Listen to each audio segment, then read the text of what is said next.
സംസ്ഥാന സർക്കാർ അവതരിപ്പിക്കാനിരിക്കുന്ന വനനിയമ ഭേദഗതി ബില്ലിനെതിരെ അതിരൂക്ഷ വിമർശനവുമായി PV അൻവർ MLA. വ്യാപക പ്രത്യാഘാതങ്ങളുണ്ടാക്കുന്ന ബില്ല് കേരളത്തിലെ 1.30 കോടി ജനങ്ങളെ ബാധിക്കുന്നതാണെന്ന് അദ്ദേഹം പറഞ്ഞു. വന്യജീവി ആക്രമണത്തിൽ നിന്ന് ജനങ്ങളെ സംരക്ഷിക്കാനുള്ള ഉത്തരവാദിത്തം സർക്കാർ സ്വീകരിക്കുന്നില്ലെന്നും അദ്ദേഹം കുറ്റപ്പെടുത്തി.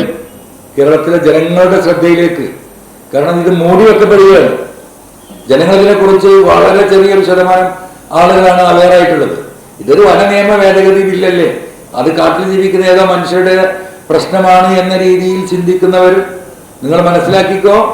കേരളത്തിലെ 3.5 കോടി ജനങ്ങളുടെയും കുടിവെള്ളം തൊട്ട് വെള്ളവുമായി ബന്ധപ്പെട്ട സകലമായി ഇന്ന് നമ്മൾ അനുഭവിക്കുന്ന ദൈവത്തിന്റെ സ്വന്തം നാട് എന്ന് പറയുന്ന കേരളത്തിന്റെ ഏറ്റവും വലിയ അനുഗ്രഹമായ വെള്ളത്തിന്റെ സ്രോതസ്സുകൾ ഇത് ഫോറസ്റ്റ് ഡിപ്പാർട്ട്മെന്റ് കൈക്കലാക്കാൻ പോവുകയാണ്.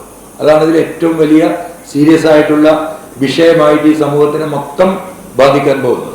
പുതിയ ബില്ല് നിയമമായാൽ വന്യജീവി ആക്രമണങ്ങളിൽ പ്രതിഷേധിക്കാൻ പോലും അവസരം ജനത്തിന് ഉണ്ടാകില്ല.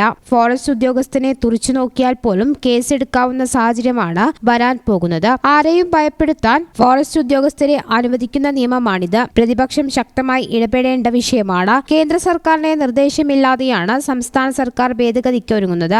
IFOS ഉദ്യോഗസ്ഥരുടെ താൽപര്യം മാത്രം നോക്കിയെടുത്ത തീരുമാനമാണിത്. ഇതിനെതിരെ ജനുവരി 3, 4, 5 തീയതികളിൽ വയനാട് പാർലമെന്റ് മണ്ഡലത്തിൽ പ്രചാരണ ജാഥ നടത്തുമെന്നും അദ്ദേഹം പറഞ്ഞു. ഏവർക്കും കവിത ഗോൾഡൻ ഡയമണ്ട്സിന്റെ ക്രിസ്മസ് ന്യൂ ഇയർ ആശംസകൾ.